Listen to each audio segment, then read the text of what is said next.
मणिपूरक चक्र में सभी नाड़ियाँ मिलती है और फिर बट जाती है। यही बात उसे मार्शल आर्ट और अजपा जप में विशेष रूप से फायदेमंद बनाती है। आइए जानते हैं। स्वादिष्ठान व मणिपूरक दो ऐसे आयाम हैं जहां इंसान बहुत अलग अलग तरह की चीज़ें कर सकता है। जैसे जैसे हम ऊपर के चक्रों की ओर बढ़ते जाते हैं वैसे वैसे ये कम काबिल लेकिन ज़्यादा से ज़्यादा गहराई पकड़ता जाता है। एक तरीके से मणिपूरक स्वादिष्ठान व मूलाधार का परिणाम है। यह हमारे भरण पोषण का केंद्र होता है। जो चीज़ इस शरीर के लिए बुनियाद होती है और जो चीज़ कुछ फिर से पैदा करने के काबिल होती है, ये दोनों चीज़ें मिलकर जीवन की रचना करते हैं। मणिपूरक बस उसे संभालता है। ये महत्वपूर्ण होता है क्योंकि आप जो भी चीज़ बनाते हैं, अगर आप उसे संभालेंगे नहीं तो वह चीज़ खत्म हो जाएगी। एक बगीचा देखने में भले ही कितना भी सुंदर क्यों ना हो, लेकिन अगर उसकी 1 महीने तक देखभाल ना हो तो वह बगीचा लगेगा ही नहीं, वह बगीचा खत्म हो जाएगा। उस वजह से मणिपूरक बहुत महत्वपूर्ण होता है। सारे चक्र अपनी जगह से हिल सकते हैं, लेकिन खास तौर पर मणिपूरक के साथ गतिशीलता, हिलना डुलना बहुत ज़्यादा होती है, क्योंकि यही वो जगह है जहां हमारे शरीर में मौजूद 72,000 नाड़ियाँ आपस में मिलती है और फिर से बट जाती है। इसी वजह से इंसान अपने मणिपूरक को कई अलग अलग तरीके से गति दे सकता है। आप में से जो लोग मार्शल आर्ट का अभ्यास करते हैं वे जानते हैं कि मणिपूरक को गति देना महत्वपूर्ण होता है। अगर आपको अपने मणिपूरक को गतिशील बनाना हो तो इसके लिए आपको अपने मार्शल आर्ट को इस स्थिति में लाना होता है जहां वह गतिशीलता से स्थिरता में तब्दील हो जाता है। मार्शल आर्ट की जितनी भी हिंसात्मक और कठिन गतिविधियां हैं, उनका मकसद ऐसे बिंदु पर पहुंचना है जहां आप बिना कोई गति या हरकत किए भी रह सकते हैं। जब आप में स्थिरता आती है तो आपके मणिपूरक को गतिशील बनाने की क्षमता बहुत ज़्यादा बढ़ जाती है। आपने सुदूर पूर्वी फिल्मों, चीनी और जापानी इत्यादि फिल्मों में यह देखा होगा कि एक बूढ़ा आदमी होता है जो बस हू कहता है और सामने मौजूद तमाम लोग यूं ही गिर पड़ते हैं, क्योंकि अपने मणिपूरक को हिलाने डुलाने की क्षमता आपको एक तरह की शक्ति देती है। सुदूर पूर्वी मार्शल आर्ट स्टाइल में एक अहम चीज होती है कि इसमें लगातार अलग अलग तरीकों से मणिपूरक पर प्रहार किया जाता है। रोज कम से कम 100 मुक्के पेट में मारे जाते हैं ताकि इस स्थान को इस तरह से मजबूत किया जा सके जिससे यह स्थिर हो सके। चूंकि यह काफी मजबूत होता है, इसलिए आप इसे जहां चाहे ले जा सकते हैं।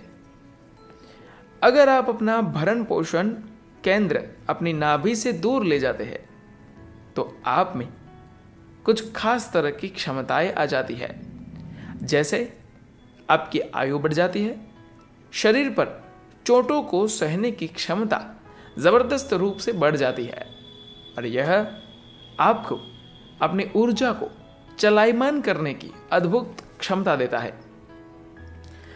लेकिन एक बार अगर आप अपने मणिपूरक को अपने स्थान से हटा देते हैं तो यह बेहद ज़रूरी है कि आप अपने शरीर को स्थिर रखें, वरना आपका शरीर लंबे समय तक टिकेगा नहीं। ऐसे लोग 35 या 36 साल की आयु भी पार नहीं कर पाते। अगर उस समय पर कोई गतिविधि की गई तो सारे केंद्र में उथल पुथल हो जाएगी। एक बार अगर यह अव्यवस्थित हो गया तो आपकी अजीबोगरीब तरीके से मृत्यु होगी। कोई जान भी नहीं पाएगा कि आपके साथ क्या हो रहा है। आप किसी अजीब सी चीज की वजह से ही यूं ही मर जाएंगे। मणिपूरक साधना करने वाले लोग एक चीज करते हैं, वे मणिपूरक में ध्वनि का उपयोग करते हैं।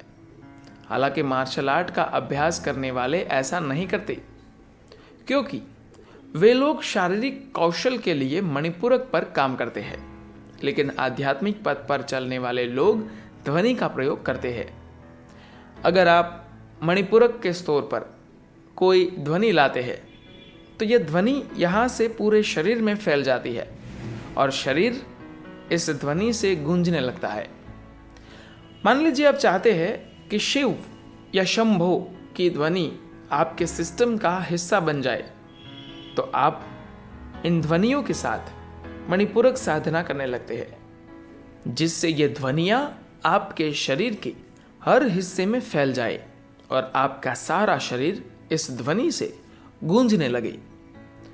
अगर आप इस ध्वनि का मुंह से उच्चारण करते हैं तो यह जप कहलाता है। अगर आप अपने दिल से इस ध्वनि का उच्चारण करते हैं तो यह तप कहलाता है।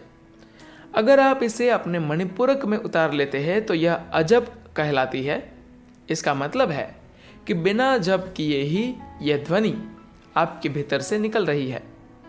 आप बिना अपना मुंह खोले, बिना अपने वोकल कॉर्ड का इस्तेमाल किए, बिना उस वायु मार्ग का इस्तेमाल किए जो किसी भी आवाज़ या ध्वनि को निकालने के लिए ज़रूरी है, आपका शरीर ध्वनि से गूंज रहा है।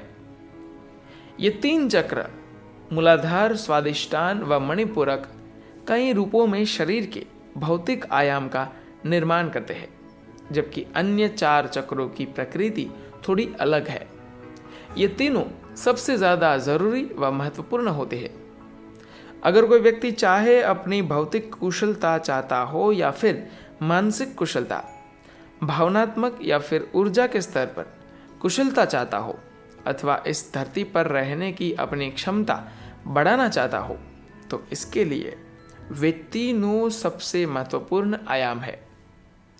योग के बहुत सारे स्कूल इन्हीं तीनों के अलग अलग मिश्रण है। धन्यवाद।